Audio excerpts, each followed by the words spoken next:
Bismillahirrahmanirrahim. Assalamualaikum warahmatullahi wabarakatuh. Perkenal, perkenalkan, nama saya Sasril Mareta yang akan memandu jalannya presentasi Zoom pada hari ini. Kali ini, kelompok kami akan mempresentasikan aliran filsafat pendidikan, di mana mata kuliah ini diampu oleh Ibu Dr. Anita Fatimatul Laili, MPD, dan sebelumnya saya akan memperkenalkan anggota kelompok saya, yaitu ada Bunda Artika Dwi Rusdianti, kemudian Bunda Lailul Ilmar Surya Fatul, kemudian saya sendiri Sasril Mareta, kemudian Bunda Alfi Hidayah dan Bunda Ulfa Rohmatil Hoilidiah. Eh, Baiklah, kami merupakan mahasiswa dari Universitas Muhammadiyah Jember, jurusan Pendidikan Anak Usia Dini. Kami akan memaparkan tentang filsafat pendidikan aliran konstruktivisme. Untuk definisi konstruktivisme akan dipaparkan oleh Bunda Artika Dwi Rusdianti. Kepada Bunda, kami persilahkan. Baik, pada bagian ini saya akan menjelaskan tentang definisi konstruktivisme. Baik, pada bagian ini saya akan menjelaskan tentang definisi konstruktivisme. Secara bahasa, kata konstruktivisme berasal dari kata konstruk yang berarti membangun.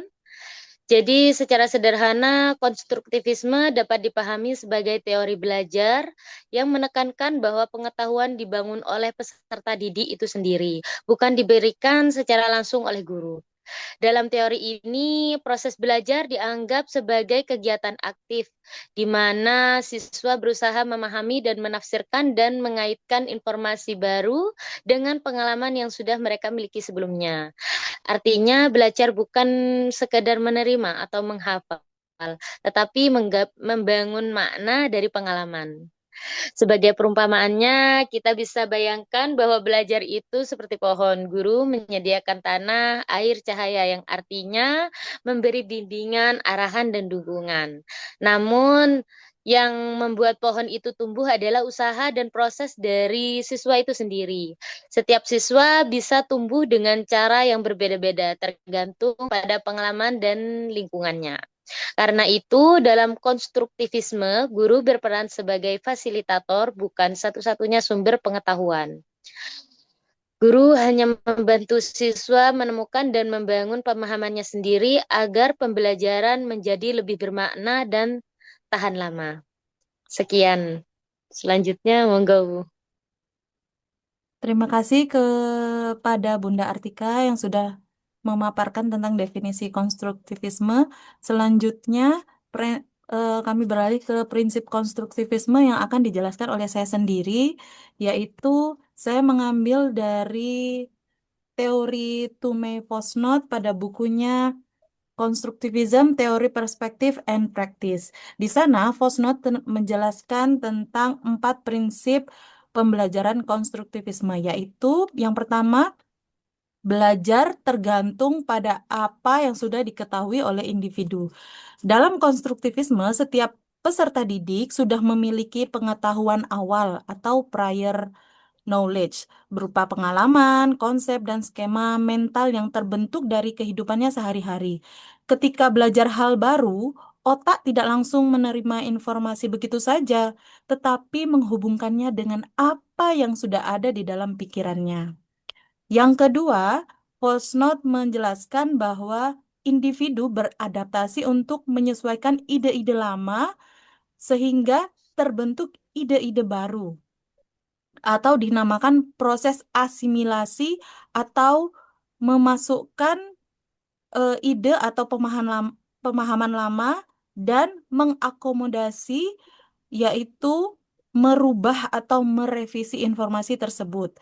Misalnya ketika seorang anak tahu bahwa seekor anjing adalah hewan berkaki 4, saat melihat kucing ia menganggap, oh ini juga anjing.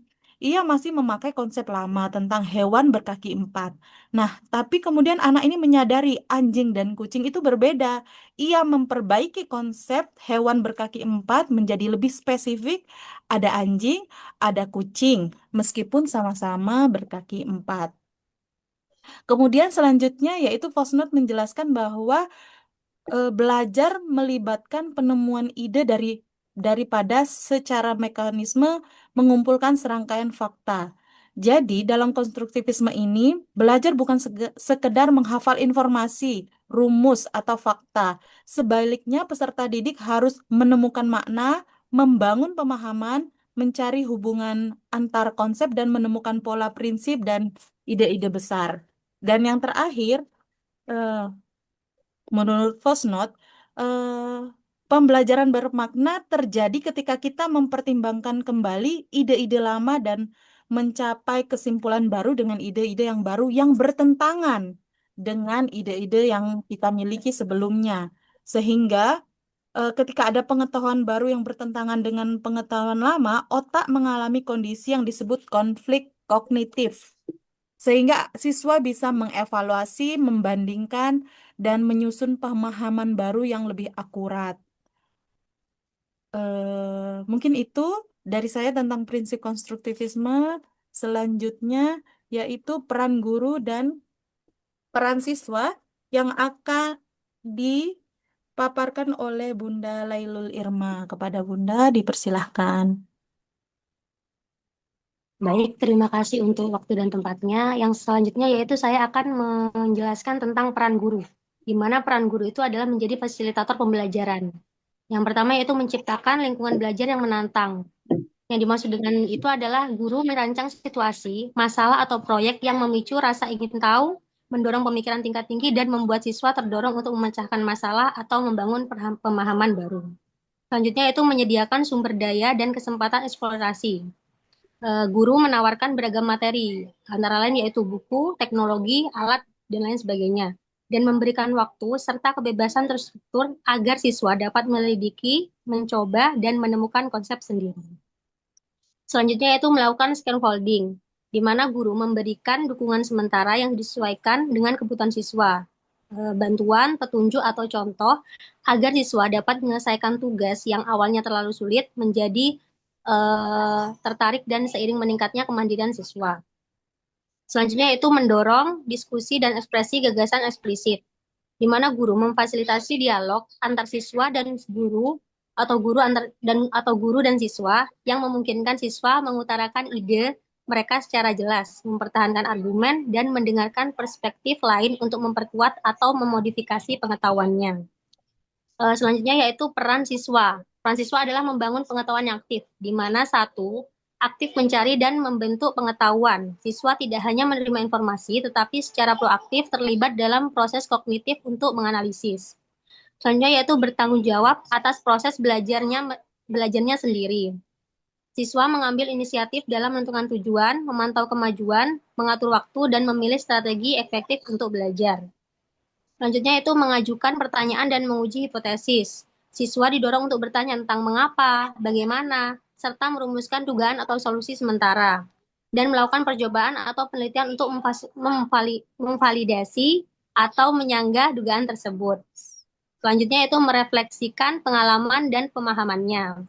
Siswa secara sadar meninjau kembali apa yang telah mereka pelajari, bagaimana mereka mempelajari, dan apa yang masih dibingungkan untuk memperdalam pemahaman dan mengoptimalkan strategi pembelajaran di masa depan. Selanjutnya saya kembalikan kepada Bunda Mareta. Baik, terima kasih kepada Bunda Lailul yang sudah menjelaskan tentang peran guru dan peran siswa dalam teori konstruktivisme.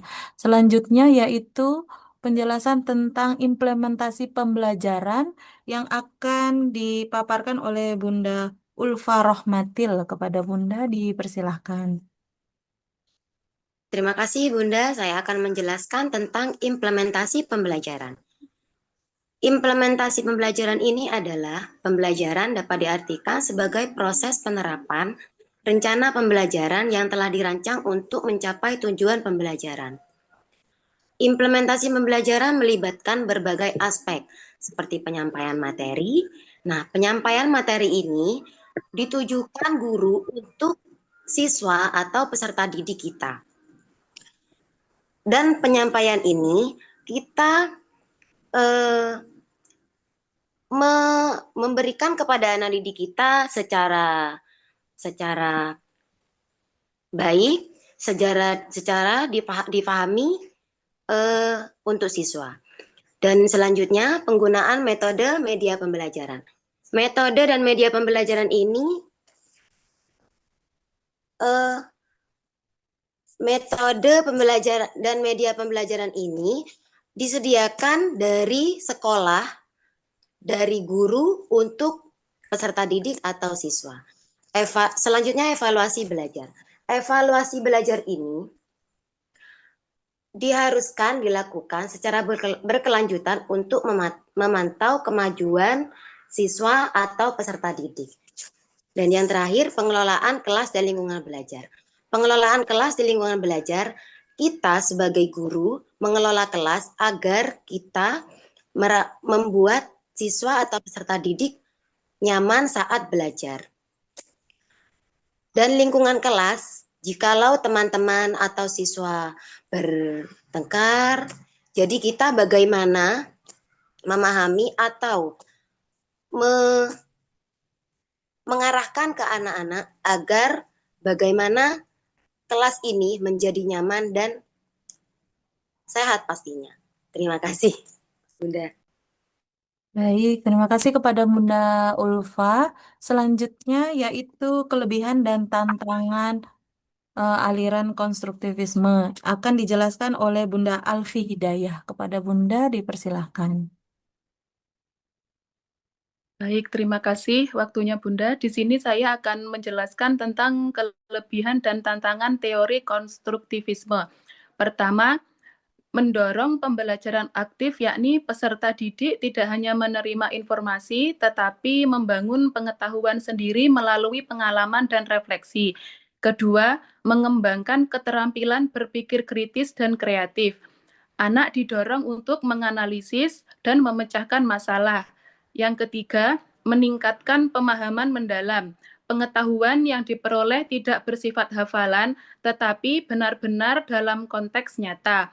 Yang keempat, pembelajaran lebih bermakna dan kontekstual, yakni anak belajar dengan mengaitkan pengetahuan baru dengan pengalaman hidup mereka. Kelima, meningkatkan motivasi dan kemandirian belajar karena anak terlibat langsung dalam proses menemukan dan membangun makna belajar. Yang keenam, memfasilitasi kolaborasi sosial, diskusi, proyek kelompok, dan kerjasama menjadi bagian penting dari pembelajaran konstruktivis. Tantangan teori konstruktivisme yakni yang pertama, memerlukan waktu lebih lama.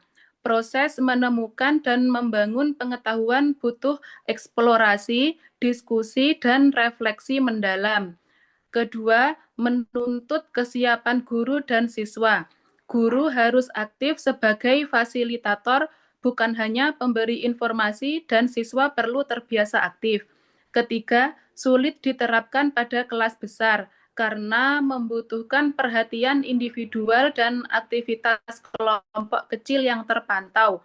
Keempat, penilaian hasil belajar lebih kompleks, tidak hanya mengandalkan tes tertulis, perlu observasi, portofolio, dan asesmen autentik. Yang kelima, ketidakseimbangan peran. Jika guru terlalu pasif, siswa bisa kehilangan arah. Jika guru terlalu dominan, prinsip konstruktivisme hilang. Terima kasih, Bunda. Baiklah, terima kasih untuk penjelasannya kepada Bunda Alfi. Kemudian kami berkesimpulan bahwa teori konstruktivisme ini menekankan bahwa belajar adalah proses aktif membangun pengetahuan berdasarkan pengalaman dan interaksi sosial. Mungkin itu presentasi kami pada hari ini. Semoga bermanfaat dan bisa menambah khasanah keilmuan kami semua. Saya tutup. Wassalamualaikum warahmatullahi wabarakatuh.